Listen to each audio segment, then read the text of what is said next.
Tonight's NXT episode is the go-home show for NXT Deadline, taking place this Saturday the 6th. So I'm really excited, all the developments that took place tonight, and I'm ready to jump right into it.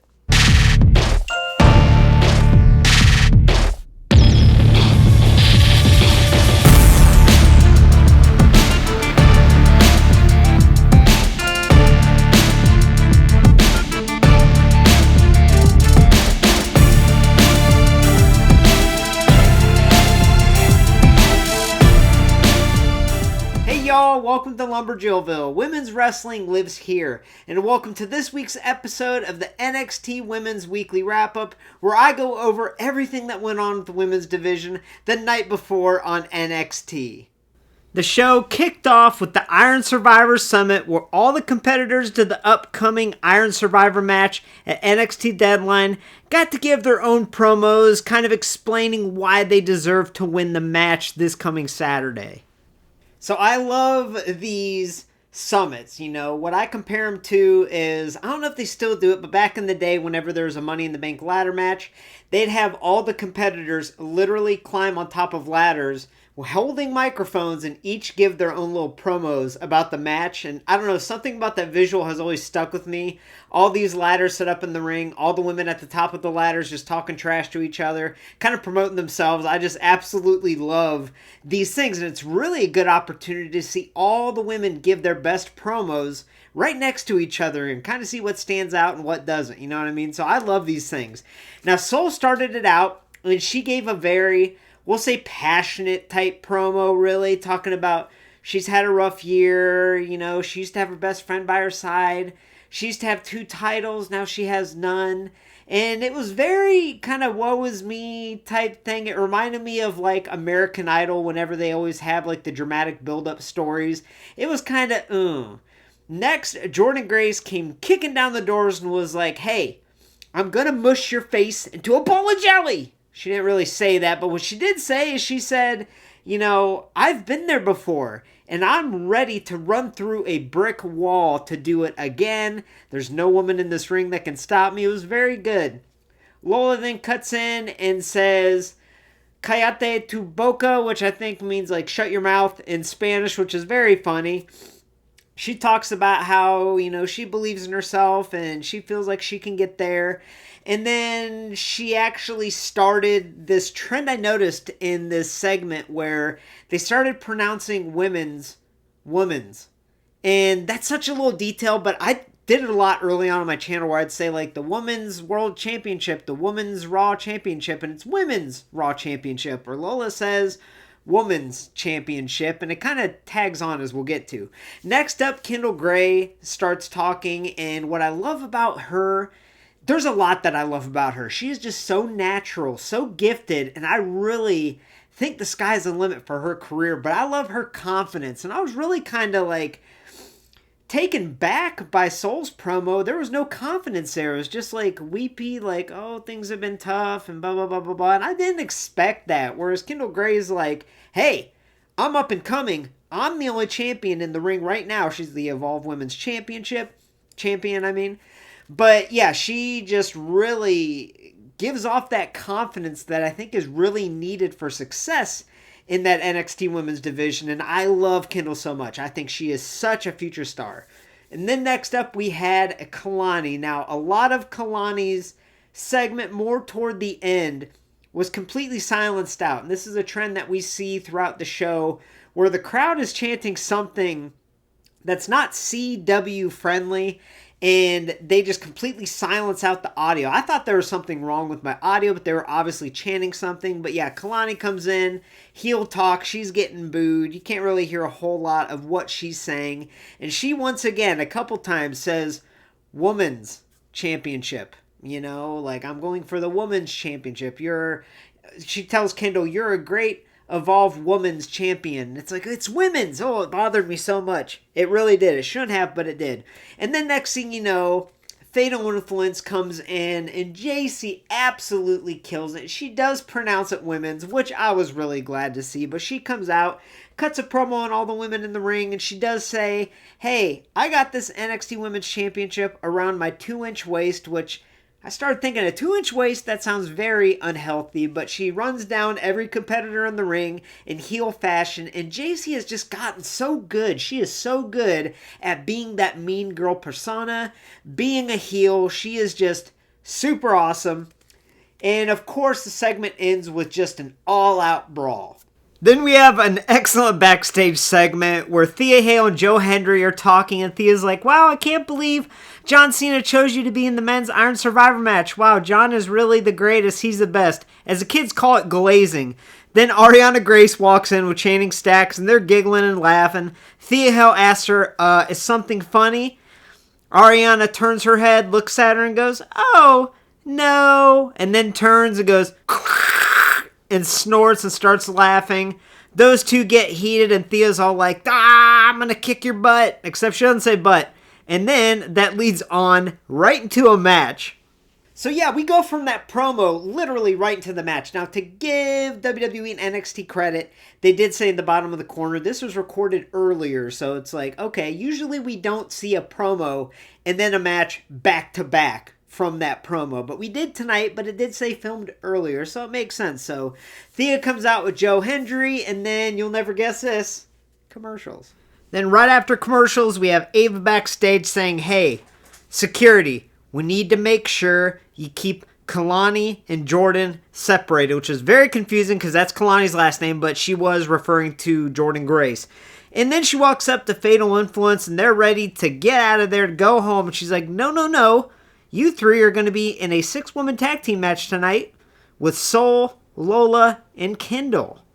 Then Grace makes her way to the ring, and she has been one of my favorite characters the last few years in NXT. She hasn't been used as much or been on TV as much over the last year or so, and that's a shame because her character work is top notch. I absolutely love Arianna Grace's gimmick and just everything she brings to the table. So she comes out with her little sash and she's waving, and we get into the match. And the match is a pretty good match, pretty high energy match, obviously with Thea involved, but it's very short. You know, it ends with Arianna tapping out to the Kimura lock that Thea applies to her, and I was cracking up toward the end of the match because after she taps out, you don't really see her. It's focused on Thea kind of celebrating, and you see Arianna kind of crawl over to Channing Stacks, her boyfriend, and she says, help me. I was rolling, and then she comes out of the ring, and she has the funniest facial expressions, and she's just saying, ow, and it's just something you have to watch, but she just had me rolling multiple times in tonight's episode. Ooh, this will be good. Next, we have Izzi Dame coming out with the Calling Boys, and she's here to explain why she did what she did to Tatum Paxley at Gold Rush a couple weeks ago. I'm super excited to hear what she has to say here. So Izzi starts off looking at the crowd saying, you know what? I know why all of you like Tatum so much. You are just like her. You don't know how to be alone. Sick burn, I guess? I don't know what that exactly means. Like, you don't know how to be alone. Like, it's probably a good thing to not be alone and have others around. Then it makes sense. And that's the one thing I will say about this promo. I think Izzi is one of the female superstars in NXT who is simply the future of women's wrestling. I think she's great. But this promo wasn't the best in my opinion. It was all over the place. It really didn't make a whole lot of sense. Honestly, it was a bit confusing. We'll get to that. So a big chunk of the promo early on is completely silenced out. Kind of like earlier when Kalani was cutting her promo on the NXT Women's Summit there. So the crowd was chanting something not CW family friendly. So whatever it was completely silenced. So a lot of what she was saying was completely silenced out. Now she continues to poo-poo on Tatum, kind of making her the bad guy in this scenario, which is just insane. You know, she says that she did care about Tatum, but Tatum was selfish and stubborn. She says Tatum acted like everything the Calling was doing for her wasn't good enough for her. Like, bro, what? Like, Izzi, what NXT programming are you watching? Like, what is she talking about? I don't understand. Like, nothing she says in this promo has been portrayed by Tatum on TV, and that's what really makes this confusing. But yeah, so basically the whole point of this promo is to set up a match at NXT Deadline this Saturday between her and Tatum, which is super exciting. And actually what happens is Tatum finally appears. You know, the crowd's chanting, "We want Tatum, we want Tatum." And that's when Tatum appears on the screen. Unfortunately, she's not there in person. But when she appears on the screen, she's all sad and, you know, she's all dark and her mascara's all runny. And Izzi says, "You rejected me." And I don't understand why she told Tatum that Tatum rejected her. It all just didn't make sense to me. Like, let me know in the comments what you thought about it, but it just was kind of like, what? Is she watching the same product that we're all watching at home? But either way, the match at Deadline is going to be great. And the best part about it was when Tatum did say, "Yeah, Izzy, I am scared. I'm scared because I'm going to make you feel all the pain that you've made me feel." Ooh, that sounds dark. It sounds good. It sounds like Tatum's going to express herself by foot planting Izzy Dame. Then we have a backstage segment where Ruca is kind of hanging out and talking to her teammates in tonight's 6-woman tag team match when all of a sudden Zarya walks in. Ooh, drama alert. Sol says she is so sorry she wasn't there for Zarya's match last week. And Zarya says, "Well, it looks like you've moved on just fine," with all this attitude emphasized. And Zarya also says, "Well, since you weren't in my corner at Gold Rush, don't expect me to be out there for you tonight." That's when Kendal Gray says, "You know what, Sol, don't worry, I got your back." And then Ren Sinclair says maybe the best thing of the night. She says, "Hey, don't worry, that means I also got your back too, Sol. And I'm not as scary as Zarya, but I'm so supportive. It's kind of my thing." Ren Sinclair had me cracking up on that. I was absolutely rolling. It was just really, really funny. Her expressions and everything. So yeah, we go right into the match after that segment there.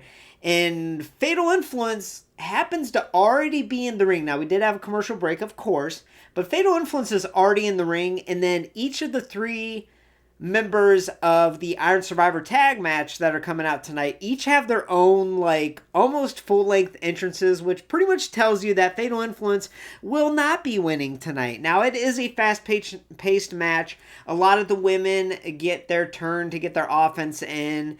And something I really like is Corey Graves says on commentary, Corey Graves is filling in for Booker T tonight, he says that Fallon Henley is one of the more underrated female superstars. She is the future, and I honestly, I don't know if I've said that on this series yet, but she is one of, if not my top future women's superstar. The top NXT women's talent, I think, is going to be something special on the main roster. She's already something special now, but she is just so good. Now, the tag match does end with Ruca hitting a sick Soul Snatcher, but that is not where the drama ends. So, the winners, we have Kendal Gray, Lola Vice, Ren Sinclair, and Ruca, and they're all dancing, this up-close little shot. And then, out of nowhere, Zarya hits a spear that ends up landing on Kendal Gray.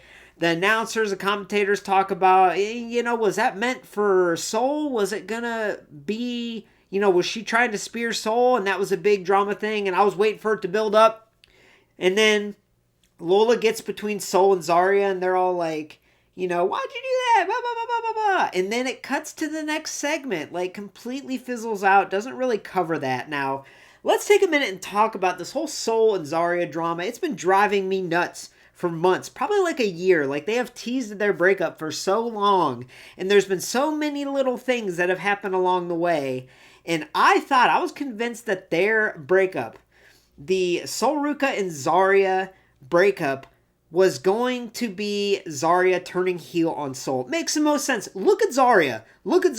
Watch her entrance video. See her entrance. Look what she wears to the ring. And tell me that she's not meant to be a heel, right?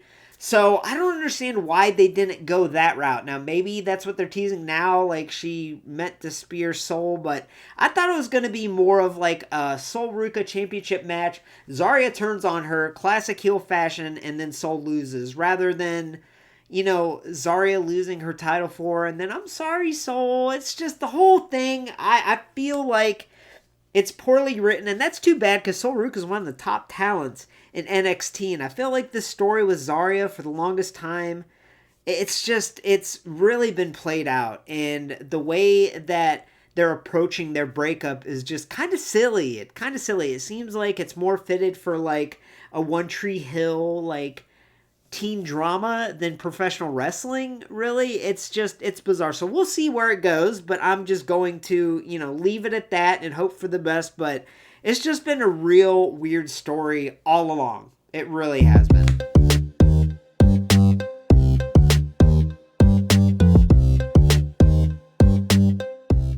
So my moment of the night is literally anytime Arianna Grace was on the screen. She is the funniest superstar in all of the company, and it comes down to her dedication to her character work. It is just so funny. Her voices, her expressions, her mannerisms. She is just top-notch entertainment. I can't say enough good about her. I was cracking up when she was giggling backstage at Thea, had that little snort laugh, and then after her match when she taps out the Kimura and she is saying, ow, ow, and reaching out the chain saying, help me. She is just amazing, and she's actually really good in the ring too, so shout out to Arianna Grace for being, in my opinion, the most entertaining superstar in all of the company. I love her. And there you have it, this week's episode of the NXT Women's Weekly Wrap-Up. Now, this Saturday is NXT Deadline. I'm not sure what I'm going to do. What I mean by that is the Princess of LumberJillville is with me this weekend, so we might live stream right here on the channel, watch the event with all of y'all live, or I might do a video like this, kind of recapping everything that went on with the women on the Premium Live event, but it'll all depend on what she wants to do, so stay tuned for that. I'm really excited. And this series overall has been super fun, and it's really a dream. I love reviewing women's wrestling figures. That's never going to change. But something like this is something I've wanted to do for a while, so I appreciate and love every single one of you that supports LumberJillville, and please support this series. Like this video, comment below, let me know what you think, and overall, thanks for tuning in.